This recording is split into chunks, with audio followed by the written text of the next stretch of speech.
Como assim você não tá conseguindo derrotar o boss? É só acertar ele e não deixar ele te acertar? Ué.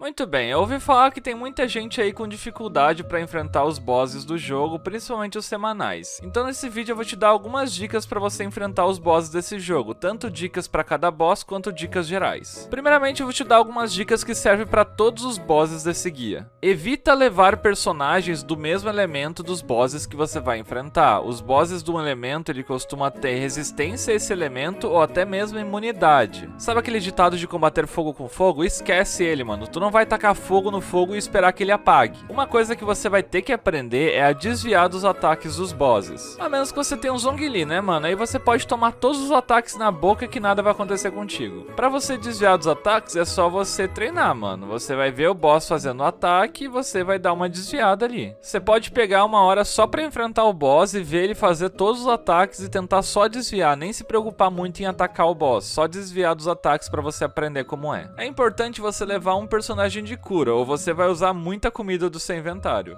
Vamos começar pelos bosses mais simples do jogo, as plantas. Atualmente nós temos duas plantas, a Regisvide Cryo e a Regisvide Pyro. E elas são realmente bem fáceis, elas ficam paradas no lugar e elas têm um ponto fraco bem exposto. Ambas têm uma espécie de joia na base delas, que se você fazer reações elementais nele, principalmente água sobre fogo e fogo sobre gelo, você consegue quebrar a joia e elas ficam caídas por alguns segundos, e é mais do que o suficiente para você descer o soco nelas. Depois que elas se levantam, a joia vai parar no rosto delas, boca, eu não sei identificar o que é isso, aquela parte ali que vocês estão vendo. Aí é só repetir o processo de quebrar a joia, bater nela e caso ela levante, a joia vai aparecer no primeiro lugar de novo. Agora vamos falar um pouco dos cubos. Atualmente nós temos 4 hipostáses no jogo, o Anemo, o Electro, o Cryo e o Gel. O que todos eles têm em comum é que eles todos são invulneráveis quando estão circulados por aqueles cubinhos deles. Então novamente, aprenda os ataques deles, dá uma desviada dos ataques e você vai ver que a cada ataque eles vão deixar o núcleo exposto. E aí você quebra esse núcleo no soco. Quando você tira toda a vida de um cubo, ele entra em um processo de regeneração e cada cubo tem o seu jeito de lidar. O cubo Anemo você vai sair voando nessas correntes de vento e pegar esses símbolos Anemos que ficam voando aqui. Ele vai generar a vida de qualquer jeito, mas se você pegar todos, ele não vai generar tanto. Depois disso é só desviar de mais um ataque e atacar o núcleo exposto mais uma vez. O Electro ele vai deixar cair uns filhinhos dele ali. Você só precisa usar fogo ou gelo para quebrar eles rápido. Gel e Anemo também servem, mas não é tão bom. O cubo Cryo, que é o mais novo atualmente, é só você usar os ataques carregados nessas bolas que ele solta em direção a ele que vai quebrar o shield dele. E o cubo Gel, basicamente, você só precisa fazer isso aqui. Brilha. Eu só desejo bem para meus inimigos.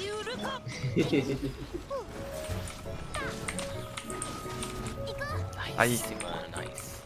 Tá legal. Falando sério agora, você leva um personagem de espadão pra quebrar os pilares e expor o núcleo dele, e aí quando você derrotar ele, você também vai precisar quebrar os pilares. Então realmente um personagem de espadão é bem necessário nessa luta. Ou um DPS de arco também funciona. Oceanide. Oceanide você não consegue atacar ele direto, você tem que atacar as ilusões de água que ele cria, e isso vai dando dano nele.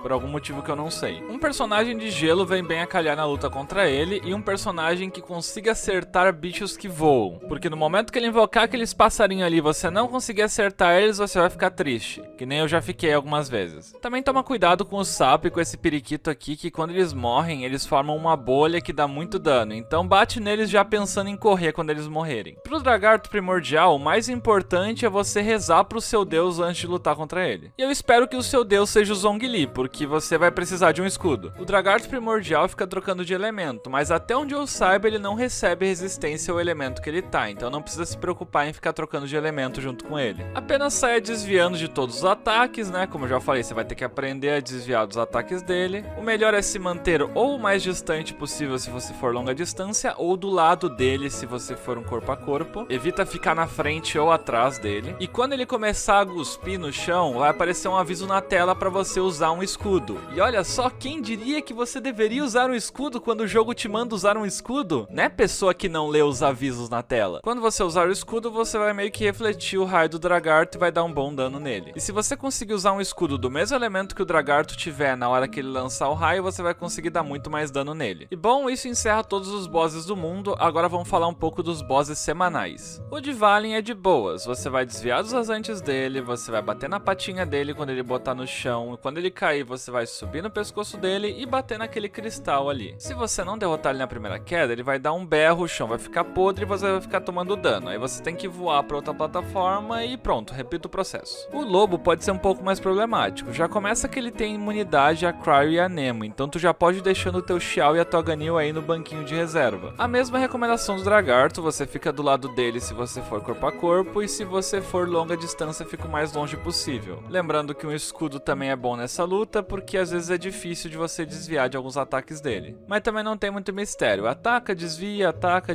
olha ele correndo que nem doente em volta do campo, desvia, olha a animação dele se transformando, ataca, desvia, ignora a batalha pra ficar curtindo a música que é muito boa, ataca, desvia, você ganhou. O próximo da lista é... Tartaglia. O Fatui tem alguns ataques difíceis de desviar e ele dá muito dano. Vai levar um tempo até você aprender a desviar, porque os ataques dele são bem rápidos, então boa sorte. A primeira forma é tranquila, mas lembrando que ele tem resistência a hidro, então não use um personagem de água na primeira forma. A segunda forma é um pouquinho mais tensa, os ataques dele são mais rápidos, dá mais dano, mas tudo bem. Também evite usar personagem elétrico, porque na segunda forma ele tem resistência a electro. E depois que ele fizer a transformação das Winx e quebrar o chão do lugar sem nenhuma necessidade, você vai enfrentar uma forma dele mais forte, mais rápida, mais filho da puta, que tem resistência tanto a hidro quanto elétrico. Ah, e uma dica boa, um dos ataques dele ele vai subir pro céu e você vai ficar com um círculo elétrico em volta de você. É só você correr pra qualquer canto da arena que esse círculo vai sair de você. Como era suposto você saber disso, eu não faço a menor ideia. Mihoi às vezes gosta de brincar de adivinhação com a gente. Nossa, até eu saber disso, no momento que ele subia pro céu, eu já pensava qual personagem eu vou sacrificar. Lembrando que esse também é um ótimo boss para você botar para fora todo o seu estresse. Se você quiser espancar ele várias vezes por dia, fica à vontade, ele tá ali para isso. E por último nós temos o Azdaha, né mano, o boss mais novo do jogo, pelo menos enquanto eu tô gravando esse vídeo. Lembra que no Dragarto eu falei para você rezar pro seu deus? Aqui você reza também, mas reza mais vezes só para garantir. Diferente dos outros bosses que eu falei para você ficar do lado deles, esse aqui não tem nenhum lugar seguro. O bicho te ataca de lado, te ataca de frente, te ataca de trás, te ataca na diagonal, te ataca de cima e te ataca de baixo. É muito chato desviar dos ataques dele, então mais uma vez, escudo é muito bom. Você vai ter que ir se habituando a cada ataque dele, mas a melhor dica que eu posso te dar é que quando ele estiver trocando de elementos, só corre. Mas corre muito. Nem adianta ficar batendo porque ele fica imortal quando ele tá trocando de elemento. Mas com muita persistência, comida, cura, escudo e reza, você vai conseguir derrotar ele. Porque se eu conseguir derrotar ele com um time de Ember, qualquer um consegue. Bem, eu espero que com esse vídeo eu tenha te esclarecido um pouco sobre o ponto forte e fraco de cada boss e te dado uma ajuda a mais quando você for lutar contra eles. De nada.